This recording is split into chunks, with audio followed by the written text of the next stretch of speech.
तो आज के इस वीडियो में मैं बात करने वाला हूं कनिष्क के कास्केट पर। कुछ लोगों ने पूछा है कि कनिष्क के कास्केट पर भगवान बुद्ध के साथ ब्रह्मा जी और इंद्रदेव क्यों हैं, और भगवान बुद्ध के आगे ब्रह्मा जी और इंद्रदेव हाथ जोड़कर क्यों खड़े हैं, इसका क्या मतलब है। कास्केट के निचले हिस्से पर सूर्यदेव तथा चंद्रदेव क्यों हैं, सूर्यदेव और चंद्रदेव के निचले हिस्से पर होना क्या दर्शाता है। तो इसी विषय में मैं विस्तार से बात करने वाला हूं इस वीडियो में। ये वीडियो बहुत ही महत्वपूर्ण है, इसमें आपको बहुत ही अच्छी जानकारी मिलने वाली है। आप लोग वीडियो को पूरा देखने के बाद ही कमेंट करें। आप लोगों के लिए एक सूचना भी है कि यह वीडियो किसी भी व्यक्ति, धर्म, समाज, वंश, परंपरा आदि को नीचे दिखाने या फिर उनकी भावनाओं को आहत करने के लिए नहीं बनाया गया है, और न ही इस वीडियो का संबंध राजनीति से है, तो कृपया इसे राजनीति से जोड़ने का प्रयास बिल्कुल ना करें। तो आइए इस वीडियो की शुरुआत करते हैं। तो सबसे पहले बात करते हैं कनिष्क के स्तूप पर, क्योंकि ये कास्केट कहां से प्राप्त हुआ था, कनिष्क के स्तूप से प्राप्त हुआ था। तो कनिष्क के स्तूप के बारे में जानकारी होना बहुत जरूरी है। तो जो कनिष्क का स्तूप है वो पेशावर से 6 किलोमीटर दूर साहजी की धेरी के खंडरों में स्थित है, जिसे अखूनाबाद क्षेत्र के नाम से भी जाना जाता है। 1899 में फ्रांसीसी पुरातत्वविद अल्फ्रेड चार्ल्स और अगस्ते फाउचर, जो पेरिस विश्वविद्यालय के प्रोफेसर थे, उन्होंने क्या किया कि पेशावर का दौरा किया और पेशावर के दक्षिण पूर्व में उन्हें 2 टीले दिखाई दिए। अल्फ्रेड चार्ल्स और अगस्ते फाउचर ने प्रसिद्ध चीनी यात्री वेनसोंग के यात्रा विवरण में पेशावर के विशाल स्तूप के बारे में पढ़ा था। उन्होंने इसकी जानकारी भारतीय पुरातत्व सर्वेक्षण विभाग को दी। भारतीय पुरातत्व सर्वेक्षण विभाग ने क्या किया कि 1908-1909 में अमेरिकी पुरातत्वविद डेविड ब्रेनार्ड और स्पूनर को खुदाई की जिम्मेदारी दी। खुदाई हुई तो ये पता चला कि ये तो कनिष्क का स्तूप है। 1909 में स्पूनर ने रिपोर्ट प्रस्तुत की, उसमें उन्होंने कई तथ्यों की चर्चा की थी, और कनिष्क के पेशावर स्तूप से क्या क्या प्राप्त हुआ था उसकी मैं आगे एक एक करके चर्चा करूंगा। और कनिष्क के स्तूप के बारे में कौन कौन से यात्रियों ने जानकारी दी थी। फाहियान ने अपने यात्रा विवरण में, सुंगियुन नाम का एक चीनी यात्री आया था 520 ईस्वी में, उसने भी इसके बारे में जानकारी दी है। वेनसोंग ने भी इसके बारे में जानकारी दी है। एक कोरियाई यात्री ने भी इसके बारे में जानकारी दी है। ये चीजें आपको याद रखनी है। तो अब बात करते हैं आगे के तथ्यों पर। तो ये है वो कास्केट जिसके बारे में मैं विस्तार से बात करने वाला हूं। सबसे पहले आप लोग इस कास्केट को ध्यान से देखिए। ये कास्केट है कहाँ, ये भी एक प्रश्न है कि कहाँ है ये। ब्रिटिश संग्रहालय में है, और इसकी एक कॉपी पेशावर के म्यूजियम में भी रखी हुई है। और कास्केट के निचले हिस्से को आप लोग ध्यान से देखिए, यहाँ पर कई चित्र बने हुए हैं और खरोष्टी लिपि में नाम भी लिखे हुए हैं। इनको आपको विस्तृत तौर पर याद रखना है। मैंने अपने पिछले वीडियो में कनिष्क के कास्केट के बारे में आपको जानकारी दी थी। वहां पे बहुत सारे कमेंट आए, तरह तरह के प्रश्न पूछे। सर आपने ये कैसे तय कर लिया कि ये ब्रह्मा जी हैं, ये इंद्रदेव हैं, आपको कैसे पता है? अगर ये ब्रह्मा जी और इंद्रदेव हैं तो ये बुद्ध के आगे हाथ जोड़ के क्यों खड़े हैं, इसका क्या मतलब है? आइए इस पर थोड़ी सी बात कर लेते हैं। मैंने उस वीडियो में जो भी बोला अपने मन के अनुसार नहीं बोला। आप स्वयं कास्केट को ध्यान से देखिए, खरोष्टी लिपि में नाम लिखे हुए हैं। अब इनमें से कौन से ब्रह्मा जी हैं और कौन से इंद्रदेव हैं, ये मैं आपको बता देता हूं। आप जो बाएं साइड में देख रहे हो ये इंद्रदेव हैं, और बीच में भगवान बुद्ध हैं, और दाएं साइड में ब्रह्मा जी हैं। और मैं आपको ये भी बता देता हूं कि भगवान बुद्ध के सामने ये हाथ जोड़कर क्यों खड़े हुए हैं, क्या कारण है इसका, या कहें कि क्या मतलब है इसका। तो सबसे पहले तो आप इनके कपड़ों को ध्यान से देखिए, ब्रह्मा जी के और इंद्रदेव के। इनके कपड़ों को देखकर आपको क्या लगता है, ऐसे कपड़े कौन पहनते थे या अभी पहनते हैं? अगर इनके कपड़ों को देखा जाए तो ये बौद्ध धर्म के अनुयायी लगते हैं। आप लोग खुद देख लीजिए कपड़े। और ब्रह्मा जी के बारे में अभी मैं आगे आपको जानकारी और देने वाला हूं। अब आप लोग कास्केट के निचले हिस्से को ध्यान से देखिए। ये बीच में कौन है? ये कुषाण राजा कनिष्क हैं। कनिष्क के आसपास कौन है? एक तरफ चंद्रदेव हैं और एक तरफ सूर्यदेव हैं। तो ये चंद्रदेव और सूर्यदेव का क्या मतलब है, ये भी आप लोगों ने मुझसे पूछा था। इसका मतलब ये है कि ये राजा थे, चंद्रदेव और सूर्यदेव। हमारे देश में आप लोगों ने ये जरूर सुना होगा, कुछ लोग कहते हैं कि मैं सूर्यवंशी हूं, कुछ लोग कहते हैं कि मैं चंद्रवंशी हूं। लेकिन जब उनसे पूछा जाता है कि क्या आप सूर्यवंशी हैं, तो वो कहते हैं हाँ। तो कौन से सूर्यवंशी?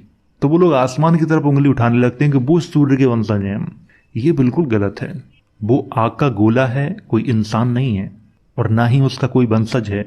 आप उसे भगवान के रूप में मान सकते हो, पूजा कर सकते हो।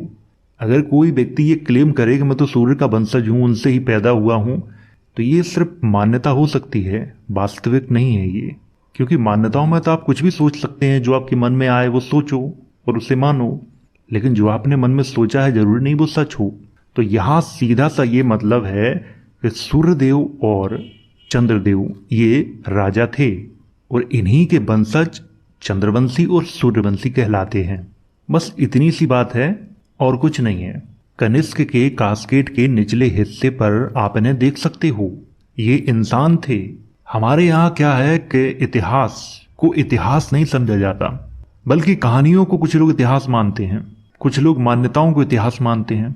इतिहास वो होता है जिसके पुरातत्विक साक्ष्य उपलब्ध हों, और जिसके पुरातत्विक साक्ष्य उपलब्ध नहीं है उसे हम इतिहास नहीं कह सकते। अगर कोई चीज सिर्फ किताब में लिखी है, अगर आप उसको इतिहास मानते हैं तो सिर्फ आप मान सकते हैं, लेकिन वो वास्तविक में इतिहास नहीं है। चलिए अब बात करते हैं आगे। अब आप लोग इसको ध्यान से देखिए। कास्केट के पीछे वाला हिस्सा है ये। बीच में कौन है? बीच में भगवान बुद्ध बैठे हुए हैं, उनके आसपास करूबे हैं, और ये बोधिसत्व हैं। बोधिसत्व के कपड़ों को आप ध्यान से देखिए, ये बिल्कुल इंद्रदेव और ब्रह्मा जी की तरह कपड़े हैं, लेकिन ये बोधिसत्व हैं, आप इनको ध्यान रखें। अब यहां पर बात करते हैं करूबों की। ये करूबे क्या होते हैं जो भगवान बुद्ध के आसपास हैं? तो ये करूबे क्या हैं?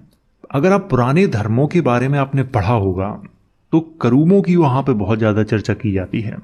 करूबे उन्हें कहा जाता है जिनका सीधा संबंध भगवान से होता है, यानी कि क्रिएटर से होता है, उन्हें करूबा कहा जाता है।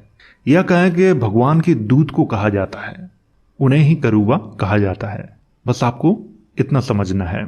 आप लोग एक चीज को और ध्यान रखें कि यहां पे जैसे मैं कह रहा हूं कि ये बोधिसत्व हैं, तो मैंने ये कैसे कह दिया? क्योंकि आपके दिमाग में ये प्रश्न जरूर आया होगा कि ये मैंने कैसे कह दिया। तो नीचे आप देखिए खरोष्टी लिपि में लिखा हुआ है। मैं जो भी कह रहा हूं अपने मन से नहीं कह रहा हूं, लिखा है वही कह रहा हूं। तो उम्मीद है अब आप समझ गए होंगे। अब आप इसे देखिए, ये क्या है? कनिष्क का जो कास्केट है उससे ये प्राप्त हुआ था। सोने का है, माणिक्य भी लगे हुए हैं। इसमें भगवान बुद्ध के अवशेष हैं, कनिष्क के जमाने के। आजकल ये कहाँ है? जब खुदाई हुई थी कनिष्क के स्तूप की तो उसमें ये मिला था। अंग्रेजों ने क्या किया कि इसको मांडले बर्मा भेज दिया था, भारत में नहीं रखा था। और ये है वो जगह जहां पे कनिष्क के स्तूप से जो भगवान बुद्ध के अवशेष हैं जो प्राप्त हुए थे वो यहीं पे रखे हुए हैं, मांडले बर्मा में। अब आप इसे देखिए, आप लोग इसे जानते हैं? शायद नहीं, शायद जानते भी होंगे। बिमारन कास्केट के नाम से इसको जाना जाता है। और ये कहां से प्राप्त हुआ था? पूर्वी अफगानिस्तान में एक जलालाबाद नाम का स्थान है, वहां पे एक बिमारन स्तूप है, और उस स्तूप से ये सोने का कास्केट प्राप्त हुआ था, और इसको बिमारन कास्केट के नाम से जाना जाता है। मैं इसकी यहां पे बात क्यों कर रहा हूं, अभी मैं आपको समझा दूंगा। हालांकि इस पर मैं एक बहुत ही स्पेशल वीडियो लाऊंगा, उसमें बहुत डिटेल से इसके बारे में जानकारी दूंगा, लेकिन एक बेसिक जानकारी मैं यहां पे देने वाला हूं। ये सोने का है, लेकिन है कहां? ब्रिटिश संग्रहालय में रखा है। सब अंग्रेज ले गए, कुछ नहीं बचा भारत में। अब आप लोग इस कास्केट को ध्यान से देखिए। बुद्ध की सबसे पुरानी मानव रूपी प्रस्तुतियों में से एक माना जाता है इसको। बाएं ब्रह्मा जी खड़े हैं और दाएं सकरा खड़े हैं। अब आप इस कास्केट को ध्यान से देखिए। बीच में कौन है? बीच में भगवान बुद्ध हैं। बाएं कौन है? ब्रह्मा जी हैं, और दाएं कौन है? सकरा हैं। तो यहाँ पर भी भगवान बुद्ध के साथ ब्रह्मा जी खड़े हुए हैं। इसीलिए मैंने ये कास्केट आपको दिखाया है, ताकि मैं आपको बता सकूं कि ब्रह्मा जी का बहुत जगह उल्लेख है। और अभी मैं आपको ये भी बता रहा हूं कि ब्रह्मा जी कौन थे। आजकल क्या है कि हमारे दिमाग में कुछ अलग जानकारी है ब्रह्मा जी के संबंध में, इंद्रदेव के संबंध में, लेकिन वो जानकारी सही नहीं है। जो सच है उससे आप लाखों किलोमीटर दूर खड़े हो। सच तो बताया ही नहीं गया आपको, क्योंकि अगर सच पता चल जाएगा तो कुछ लोगों का धंधा खत्म हो जाएगा। धंधा चलाने के लिए झूठ आप सबके सामने प्रस्तुत किया जाता है। चलिए बात करते हैं यहाँ ब्रह्मा जी पर। आप ये फोटो देखिए ध्यान से, देख लिया? ये फोटो ब्रह्मा जी की है। कहाँ पे है ये है चीन के बीजिंग में जी हुआ मंदिर में है ये। और बौद्ध धर्म की महायान शाखा में इन्हें स्वर्ग का देवता माना जाता है और शिक्षाओं के रक्षक के रूप में भी माना जाता है। और ऐसा माना जाता है कि जब भगवान बुद्ध को ज्ञान प्राप्त हुआ तो ये उनके पास आए। कहाँ से? अपने ब्रह्मा लोक से, और उन्हें आमंत्रित किया अपने लोक में। किसको? भगवान बुद्ध को। ब्रह्मा जी ब्रह्मा लोक के स्वामी हैं, ऐसा बुद्धिस्ट ग्रंथों में लिखा हुआ है। और ऐसा नहीं है कि सिर्फ चीन में ही इनकी मूर्ति है, जापान में जहां जहां बौद्ध धर्म है वहां इनकी मूर्ति आपको मिल जाएगी। आपको अगर अच्छे से जानना है तो आप बौद्ध धर्म की महायान शाखा के बारे में बहुत विस्तार से पढ़ लीजिए। मैंने पढ़ा है इसीलिए मैं जानता हूँ। बहुत कुछ मैं बताता नहीं हूँ आपको, क्योंकि मैं राजनीतिक वीडियो नहीं बनाता हूँ। तो उम्मीद है अब आप समझ गए होंगे। अगर आप नहीं समझे हो तो आप कुछ दिन रुक जाइए, इन पर मैं एक एक अच्छे से वीडियो बनाऊंगा, विस्तार से जानकारी दूंगा। बस इतना कह सकता हूं मैं, या कहें कि इतना मैं आपको बता सकता हूं कि आप जो इनके बारे में जानकारी अभी जानते हैं, ब्रह्मा जी के बारे में, विष्णु जी के बारे में, या भगवान बुद्ध के बारे में, वो पूरी तरह से सही नहीं है जानकारी। अभी आप लोगों ने खुद इन पे रिसर्च नहीं की है। अभी तो आपको कुछ दिखाया गया, आपने देख लिया और आप उस पर ज्ञान देने लगे। आप स्वयं रिसर्च करिए, इसके बाद ज्ञान दीजिए, आपको सब कुछ समझ में आ जाएगा। तो वीडियो में बस इतना ही। वीडियो अगर अच्छा लगा हो तो इसे लाइक करें, शेयर करें। वीडियो देखने के लिए धन्यवाद।